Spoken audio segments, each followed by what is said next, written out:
Sa akin lang to, no? Si Ivana Alawi po, one of the toughest, the #1 YouTuber in the Philippines. Okay?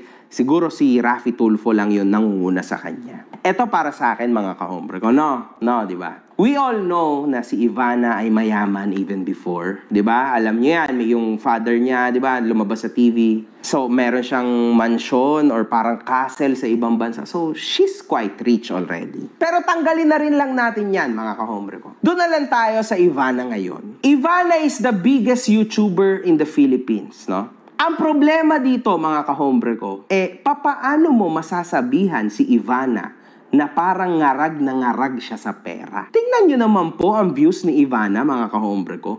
Minimum yan, baka kahit with no effort at all, baka kaya niyang kumita ng 3 milyong piso kada buwan. Actually, tanggalin mo yung baka. For sure, kaya niyang kumita ng 3 milyong piso kada buwan. May sarili siyang bahay.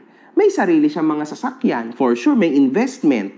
Siya ay artista, modelo, ang lalaki ng billboard niya sa SLEX, sa NLEX. Ang lupet, tol!